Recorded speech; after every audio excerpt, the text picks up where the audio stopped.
So, happy first birthday to the PlayStation 5. I can't believe it's been 1 year with this beast already. Time really flies. I can't wait to see what year 2 brings. Of course, we know God of War, Horizon, GT7. A lot of games are coming out in 2022, and I'm excited for all of those. Now, returning to the video, I wanted to take a few minutes with this one to talk about 4 interesting PlayStation 5 stories. And of course, if you could hit that like button on the video, thank you to those that do it. And as always, it's very much appreciated. Now, the stories I wanted to cover today includes Killzone / Socom Revival with a new job posting from Guerilla Games, Harry Potter PlayStation 5 or Hogwarts Legacy PlayStation 5 getting an update soon, which I'm excited to hear more about, PS5 production / stock update, and a true next-gen showcase is incoming. First, from 1 to 10, what would you rate the PlayStation 5's first year? The console launched exactly a year ago today, which is crazy to me because of how quick it felt. The conversations we've had since, the debates,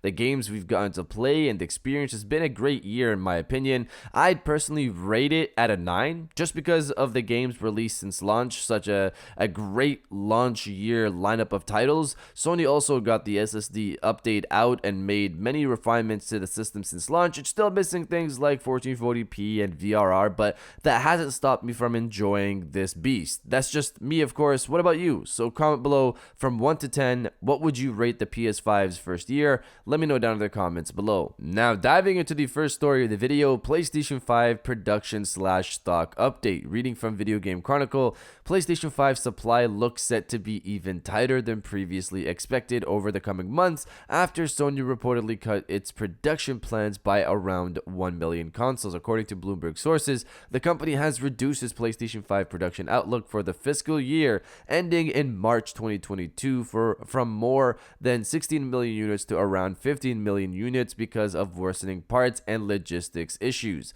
PlayStation 5 has been difficult to buy ever since its November 2020 launch, as Sony has struggled to produce and distribute enough units to meet demand. So that's 1 million less consoles to be sold by then, which is of course disappointing because that's 1 million less people having a PlayStation 5, but it is what it is. We've known about production problems for pretty much every electronic company out there: smartphones, VR headsets, and consoles, of course, including Xbox and Nintendo here.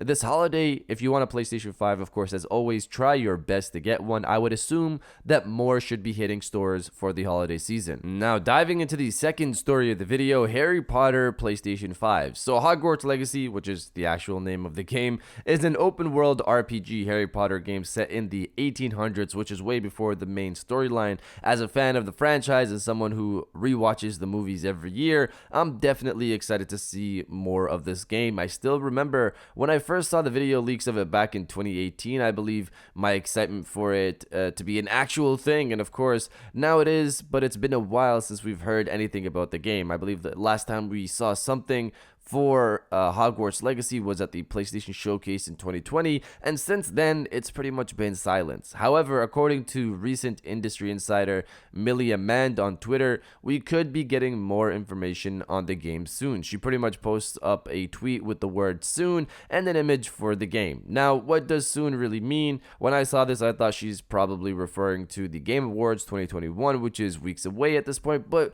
would I say that's soon? Sure. Some others, however, are assuming something sooner than the Game Awards, something like a trailer drop on YouTube. Not saying that's not possible.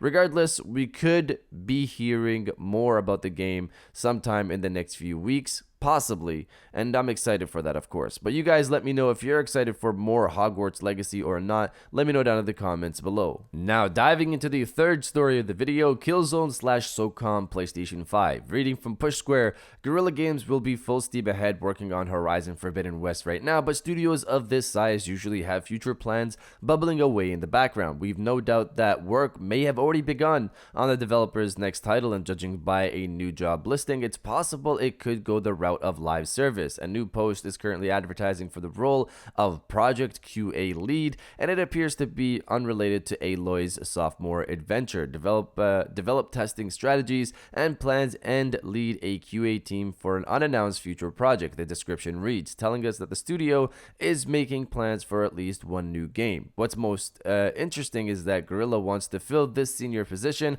with someone familiar with GaaS or games as a service. The team is recruiting including somebody with at least 3 years of experience in a lead or supervisory role in games QA, ideally on an online gas or live service project. While that doesn't tell us a whole lot about this future game, it does suggest that the Amsterdam studio will be exploring live service in some form with its next project. So this lines up with the rumors of an online shooter in the works at Guerrilla Games since most likely 2018. Just a quick refresher, Simon LaRouche and Chris Lee, who still both work at Guerrilla Games right now, have been working on an unannounced project for years at this point. Simon LaRouche is an ex-Rainbow Six / Splinter Cell developer, and Chris Lee has worked on past Socom titles like Socom Confrontation, Tactical Strike, and Fireteam Bravo 3, along with Rainbow Six Siege as well.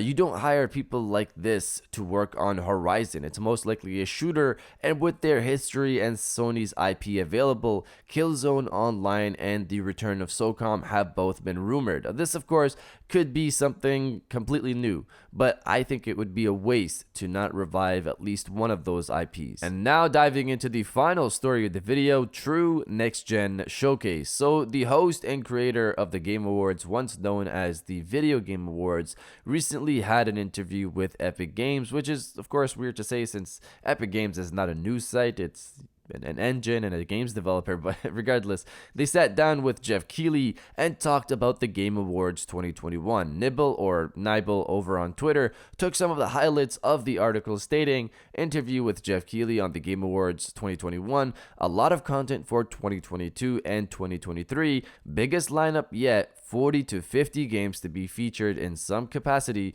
new game announcements in the double digits, orchestra on stage, teases true next-gen stuff. So 40 to 50 games is definitely a lot, but considering the shows usually last hours, it makes sense, and it's good to hear that there's a lot of things to show.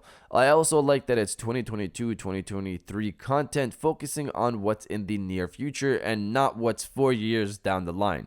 In terms of true next-gen stuff, I wonder what that could be in terms of PlayStation. In 2022, we have God of War, Horizon 2, GT7, but those are all cross-gen titles. Could it be Forspoken, Final Fantasy 16, Ghostwire Tokyo, the rumored Metal Gear Solid PS5 remake, maybe, or something else along those lines? Sony has a lot of games in the pipeline, as we know, and as if they've confirmed, Jim Ryan has confirmed 25 plus in development. They could definitely have some surprises at the show. Either way, I'm excited for it. Excited to see what's there, but you guys let me know if you're going to be watching the Game Awards or not. Let me know down in the comments below, and if you guys did enjoy this video, please hit that like button, as it always helps, and subscribe if you're new. I got new videos every Monday, Wednesday, and Friday, and now I'll check you guys out on the next one.